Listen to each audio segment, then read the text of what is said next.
जय हिंद, जय भारत, वंदे मातरम। दोस्तों, मैं अमृतसर से पूर्व लेफ्टिनेंट जगदीश चंद्र। दोस्तों, आज मैं सेना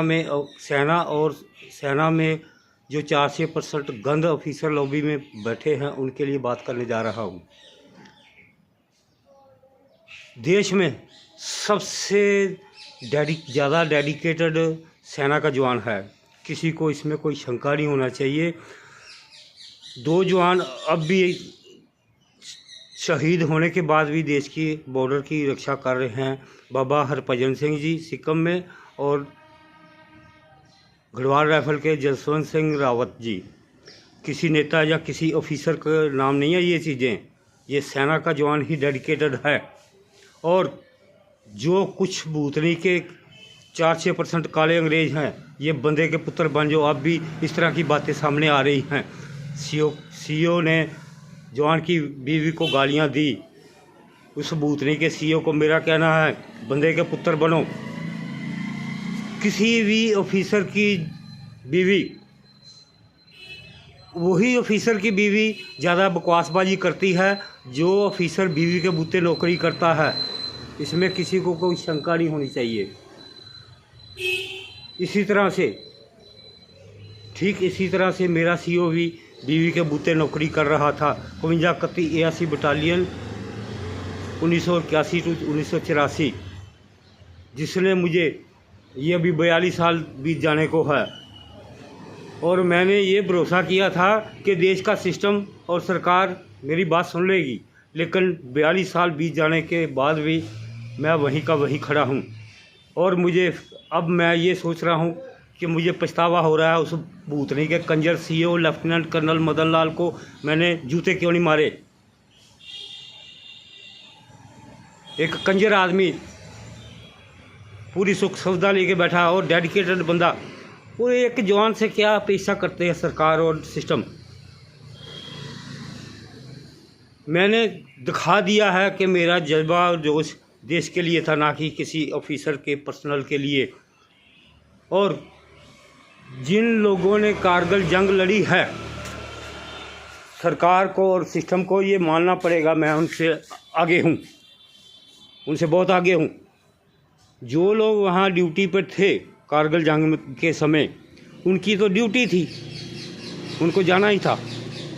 बट मैंने सेना से डिसमिसल होते हुए भी मैंने सर्विस ऑफ़र किया, क्योंकि मैं इसी के काम के लिए सेना ज्वाइन की थी मैंने। और मेरे ऊपर एब्सेंट का आरोप लगाते हैं रेस्ट टाइम में, वो भी कितना बड़ा आरोप है ये। क्या एक जवान दूसरे जवान के साथ बैठ भी नहीं सकता क्या? सेना में हमारी फैमिली जवान ही होते हैं, उनसे ही हम कोई सुख दुख की घर की जहाँ कोई भी बात करते हैं, तो इसी में एब्सेंट। और मैं ये भी बता दूं, मैं 3/11/1972 को सेना में भर्ती हुआ था। और दिवाली से एक दिन पहले 4 को दिवाली थी। जब मैं दिवाली छोड़ के जा सकता हूँ तो मेरे लिए सेना सबसे आगे थी। तो इतना पंक्चुअल होने के बावजूद भी ये कुछ 4% भूतनी के कंजर भरे हुए हैं। अब मैं फिर यही कहूँगा, अगर जवान को इंसाफ नहीं देना है ना, तो मैं फिर उन जवानों को यही कहूँगा, जिसके साथ गलत होता है जूता उतार के मुंह के ऊपर मारो, बहन चोदो उस ऑफिसर के मुंह के ऊपर मारो, मत डरो। हाँ, सही को नहीं, सही को बिल्कुल नहीं, सही को फुल रिस्पेक्ट दो।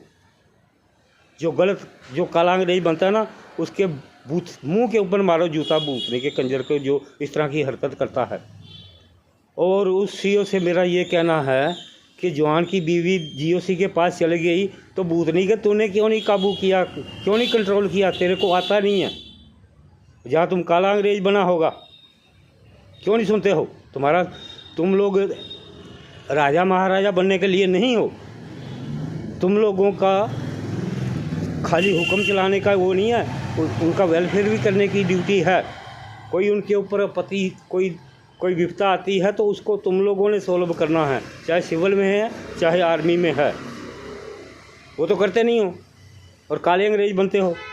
काले अंग्रेजों को जूते मारो, जो भूतनी का गलत करता है ना, मुंह के ऊपर जूता मारो। सही को नहीं, बिल्कुल डेडिकेटेड देश के लिए पूरी तरह से, सेना के लिए समर्पित रहे हर जवान। और कोई सुसाइड ना करे, बिल्कुल ना करे। ये आपके सामने 72 साल का बंदा बैठा है, जिसको पेंशन के करीब नौकरी से बाहर किया गया था 25 फरवरी 1984 को। भी 42 साल होने को हैं। मैं मर नहीं गया हूँ। उस बूतनी के कंजर को मैं बता दूँ, ये बैठा है सामने तुम्हारा जीजू बूतनी के, ये तुम्हारा जीजू बैठा है सामने, जिसने तुमको सामने गालियाँ दी थी। कोई बताता नहीं है तो कोई बताए तो सही।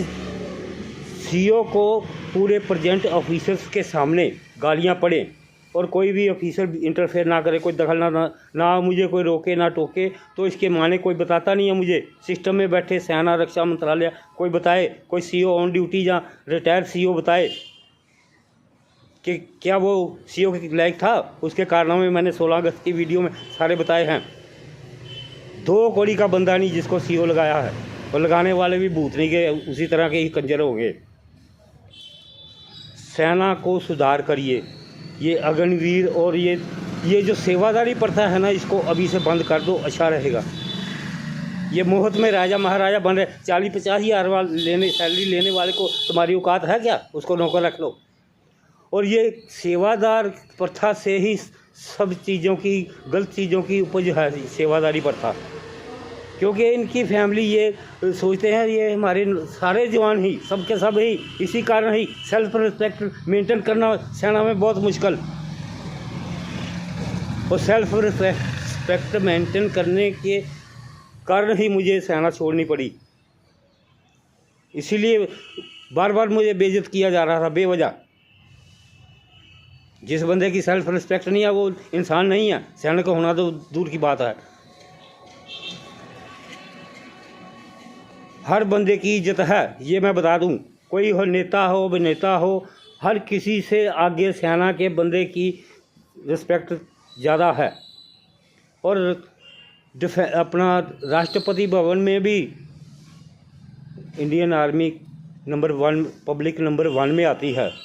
और पब्लिक नंबर 1 में जो बंदा आता है उसकी देश में क्या दुर्दशा हो रही है, इसके ऊपर कोई ध्यान नहीं दे रहा, कोई मंथन नहीं कर रहा। ऑफिसर लोग भी सुख सुविधा आराम भोगी बने हुए हैं, किसी की ज़मीर नहीं रही, सबकी ज़मीर मर चुकी है, बस सुख सुविधा भोगी बन के बैठे हुए हैं। नहीं है, सुख सुविधा भोगी सेना का बंदा नहीं हो सकता जिसने ओजी यूनिफॉर्म पहनी है, वो सोल्जर नहीं होता है।